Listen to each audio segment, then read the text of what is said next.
My name is Bob. I have two brothers. My youngest brother isn't the sharpest tool in the tool shed. He is short, only 5'3". His red hair thinning, going towards bald by 22. He is quick-tempered, entitled, and has a history of making terrible choices. We come from a family of some means. Yep, we were trust fund babies, so my brother always had access to chunks of cash. However, they were pretty small trust funds.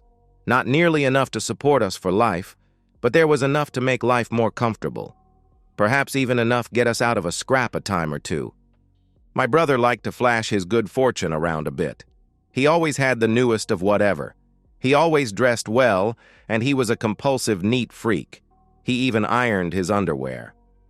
My brother also has a heck of a musical talent. He plays keyboards. If he hears a song once, he can play it back note for note anytime you ask. He could rock out with the best of them. It is really pretty amazing. He and his band harbored hope of the big time. I think their band was called the X-Rays or something kind of like that. They played in bars and hotels up and down the I-5. They did okay. They mostly played covers, but they also wrote some stuff. They could get the house rockin' with cover songs, but when they played one of their songs, crickets. My brother and his bandmates were amazing parrots, but neither he nor anyone else in the band could write anything remotely original.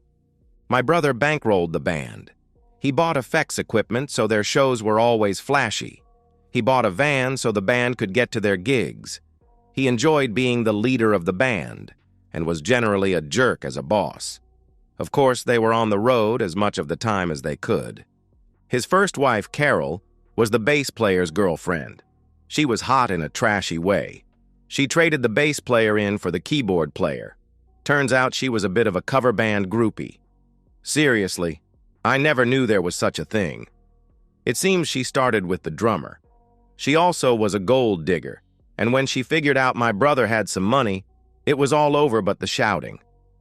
I didn't have a lot of contact with my brother back in those days, so I honestly don't know much about what their lives were like. They dated for 5 or 6 months and announced they were getting married. As I really didn't know her, I didn't have any feelings about their marriage. However, most of my family was, well, let's just say, they weren't impressed. For me, my first-hand experience with my brother's wife was at the end of their rehearsal dinner. As the guys in the family started out for the bachelor party, she went off ranting and raving.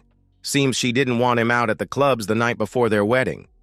Hey, I understood her issue, but in this case, she had agreed to it in advance, after she had rejected all the dates put forward until this was the only possible time for it before the wedding. So, the whole throwing a fit thing was a bit much. It was just her being difficult or a very insecure girl. Bottom line, she didn't want him to have a bachelor party. My brother had come out to the waiting limos saying he just couldn't go. I said nonsense to him. I went inside to talk to her. I told her that my dad and my uncles and other family and my family's friends had taken time out for this. I also pointed out that many of the others were fairly well-to-do, and they most likely gave them some pretty nice gifts, so she should be more reasonable. Also, I promised it wasn't going to get out of hand. After what seemed like hours of tears and threats, she finally relented. What a pain. We went off to have the bachelor party. It was totally messed up. My little brother was so controlled he was no fun.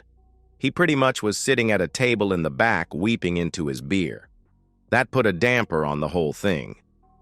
I think we were at the club for under an hour when we loaded back into the limos and headed home. We had him tucked into bed by 10 p.m. Now, we had the limos all night, and we had been looking forward to this get-together for some time. It isn't very often that the guys in my family get together in mass. I like to say that the only time we get together is when we married them or buried them. So of course we jumped back into the limos and then headed out. We had a blast. My dad was flinging $100 bills around. At one point he had 3 dancers giving him a private dance. My Uncle Jack got lucky with one of the dancers in his limo. My Uncle John got arrested. My cousin Fred dove into the booze and went MIA. My other brother got sick on a dancer while he was in the front row. It was a heck of a bachelor party, for having no bachelor, that is. What can I say? My brother really missed a great bachelor party. We, on the other hand, almost missed the wedding. I think the only guys who weren't hungover were my brother and the priest. The wedding went off. They were hitched. She moved in with my brother and brought her 3-year-old son, Charlie, with her. And everyone's life goes on. It was a couple of years later. I needed some signatures from my brother. I called him and we agreed to meet later in the day. He said he would be around his house that day, but he might run some errands. So if he wasn't there, hang out, and he would be back soon. A couple of hours later, I dropped by my brother's house. It was one of those fantastic September afternoons. It was in the 80s, warm and beautiful. I arrived to find his front door was wide open. Being such a nice day, that didn't surprise me. I stepped in, calling out my brother's name. No response. I looked around. No one seemed to be home. I called out my brother's name again, but still no response. No noise from his dogs, no noise from his stepkid, and 5-year-old boys make noise. Then I noticed the coat rack knocked over. There was a wine glass on the floor. I started to get a very bad feeling. I looked down the hallway, and I saw the torn remnants of a woman's blouse. I heard some noise coming from the back of the house and stepped down the hall following the noise. I look in the kid's room. It's a mess. But what spoiled 5-year-old's room wasn't? No kid. I grabbed the kid's baseball bat out of his room. Past the bathroom, I pause at the doorway to my brother's bedroom. I hear grunting and smacking. I peek in to get the lay of the land. There is my brother's wife, tied to the bed with a gag in her mouth. Her eyes are glassy. She doesn't see me. The dude is a big guy. Goodness. Man Mountain's muscles rippled as he was with her. Damn, it looked like he was hurting her.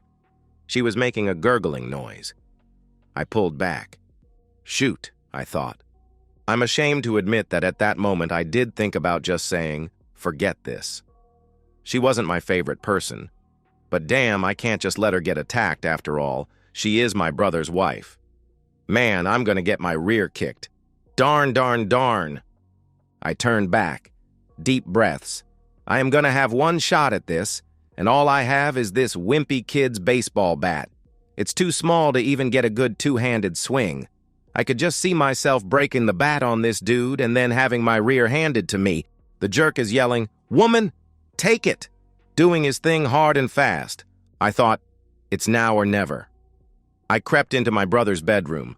My goodness, he has quite a physique. Gosh, he's massive. I see him assaulting her. Oh gosh, I'm gonna die. I line up and pull my arm way back and up. As the kid's baseball bat swings down, it's a near-perfect hit, right on his sensitive area. The bat shattered on impact, leaving me holding about a 7-inch remnant. The guy flew up in the air. He never screamed, but I did hear all the air blow out of his lungs. He landed half on the bed and the floor. He was in a kneeling position with his chest on the bed, then he drooped onto the floor with a thud. I was worried I had killed him. Then I noticed his body spasming and realized he was alive. I let out a sigh. I didn't want to be a murderer. I whipped out my phone and called 911. 911, how can we help? I'm at my brother's house. His wife was being attacked. I need police and medical help. Oh gosh! I dropped the phone. I couldn't believe it when the Man Mountain started to come back to life. I backed away from him. I could see the side of his face.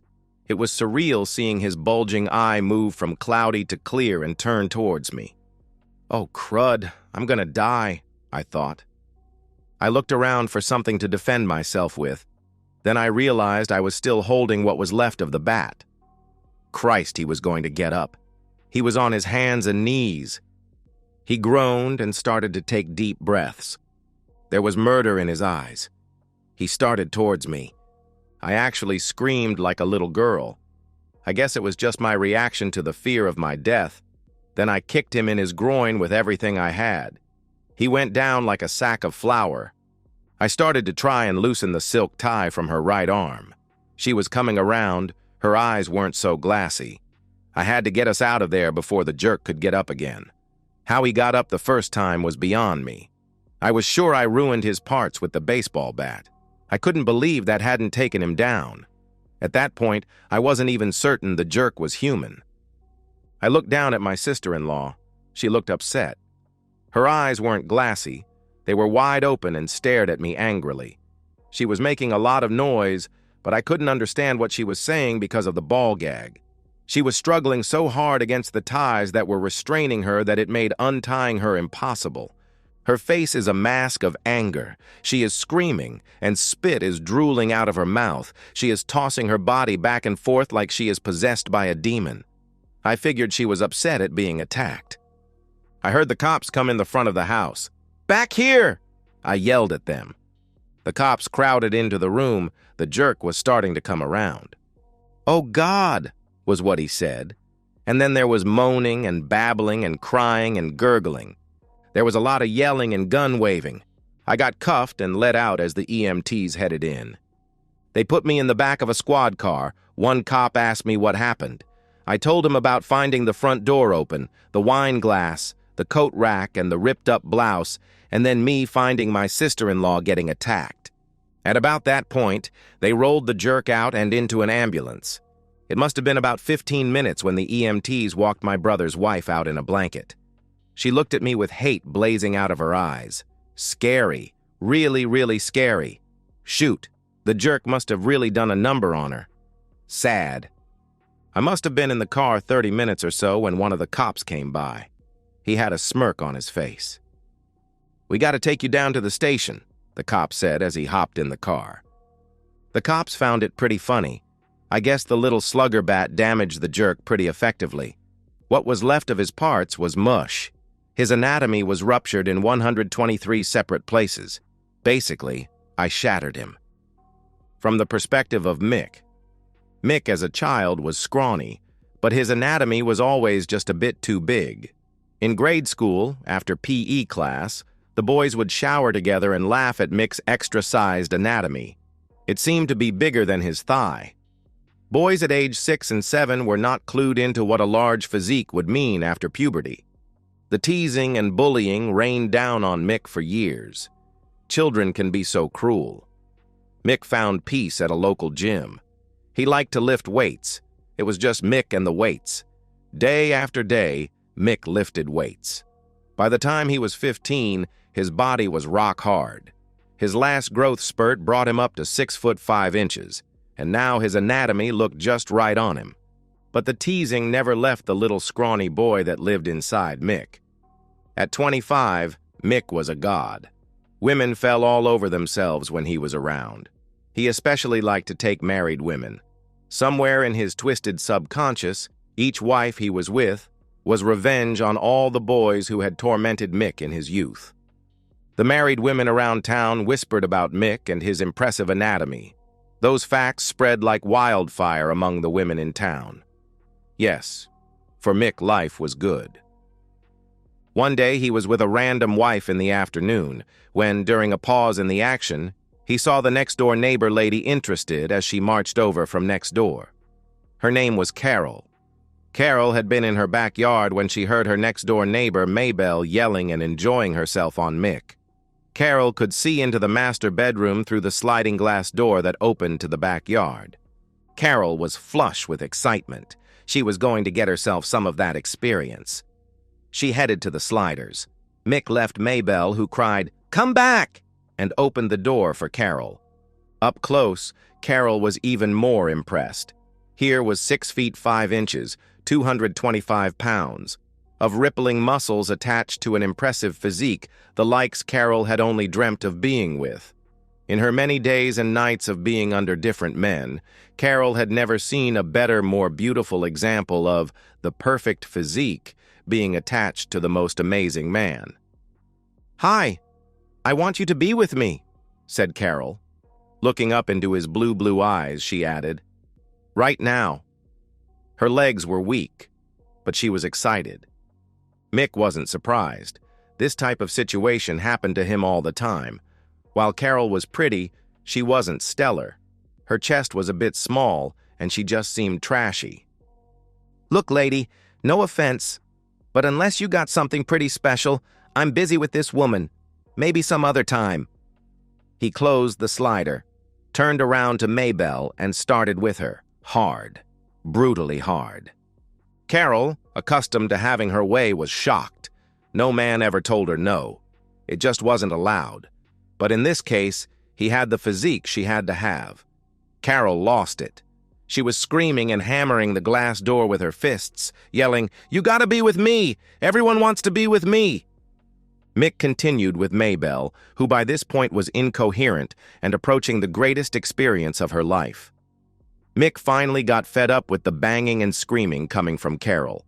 Frankly, it was irritating him. He left Maybelle, who was now whimpering, and headed over to the sliding door. "Look, miss, you have nothing I want. Go home to your husband." "I need you, please, please be with me," Carol pleaded. "Why should I?" asked Mick. "You can do anything."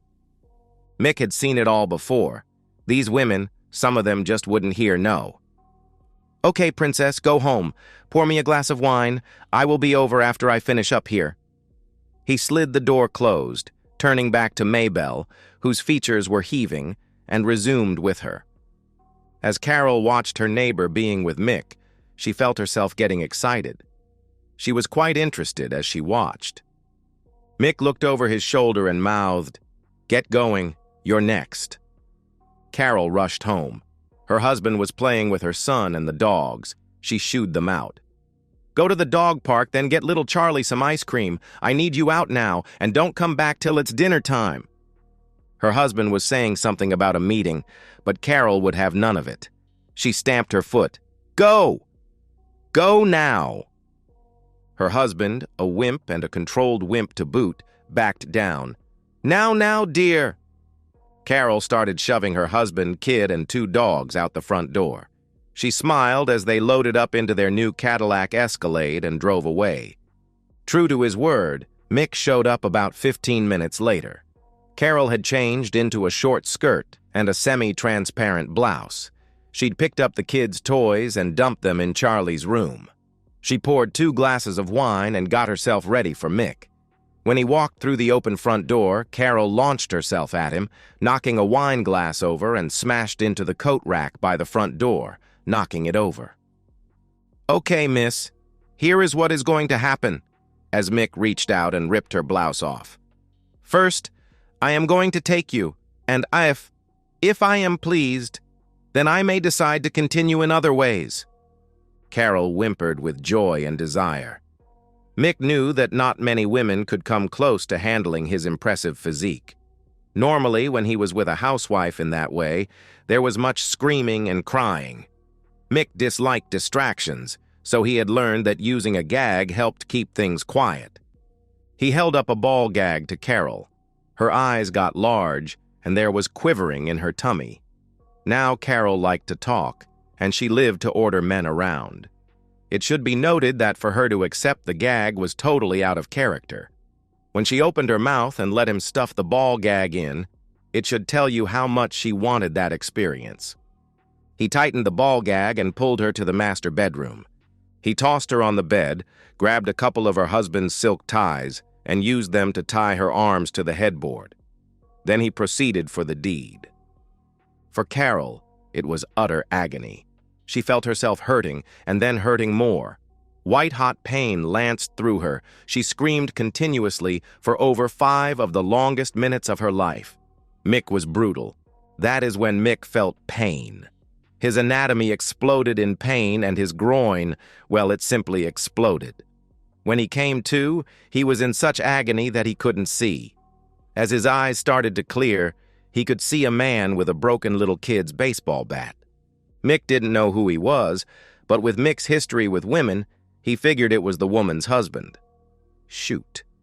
He smiled to himself. He always liked beating the daylights out of husbands who found Mick with their wives. He loved how he could beat them thoroughly, and the women would lie and defend him. Even if the husband didn't clear out, they never bothered Mick again, as he was with their wives in the future.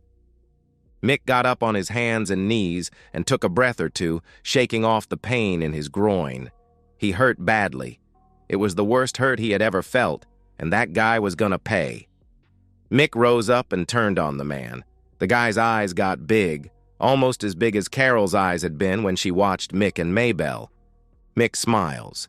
He could see this wimp was terrified, as well as he should be. Then the man screamed like a little girl and kicked Mick in what was left of his groin. The lights went out in Mick's eyes as he collapsed in a heap on the bedroom floor. Mick came to the hospital. He was cuffed to the bed. There was a cop in the room who alerted the nurses that Mick was conscious. Soon, several nurses were flooding into Mick's room. They fluffed his pillows, trying to make Mick as comfortable as possible. All the female nurses seemed very sad. A bit later, the doctor came in to talk to Mick. Mick and the hovering nurses learned about the damage that he had suffered. Apparently, there were 123 massive ruptures in his anatomy, which just couldn't be repaired. The damage was so severe that the doctor said he would never function again. Adding insult to injury, Mick's private parts had been utterly crushed to pulp. Apparently, the baseball bat had done enough damage to his groin that when the kick landed, they had been totally scrambled. There was no hope for him, and the doctor explained that parts had been removed. All in all, Mick was lucky to be alive. At best, he would work well enough so Mick could take a bathroom break. However, he would need to take care when relieving himself, as it would spray in several directions as several ruptures were now open channels for Mick. As the nurses heard the bad news about Mick, they whispered to each other in horror. Word spread through the female population about his demise. The women who had been with him wept for what had been. For the women who hadn't, they sobbed for what would never be. The men around town were smiling. Switching back to my perspective. Eventually, the facts came out. Carol was just another unfaithful housewife that Mick had scored with. She was severely injured and would be wearing adult diapers for the rest of her life. Mick, well, he was broken. He quit weightlifting and all his muscles turned to fat. These days, he tips the scales at about 450 pounds, all lard. His anatomy had been rendered useless.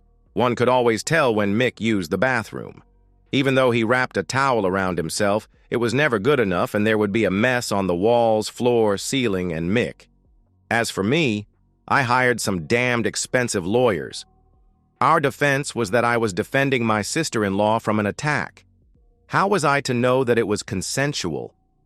My lawyers pointed out to the DA that they would work to get an all-male married jury.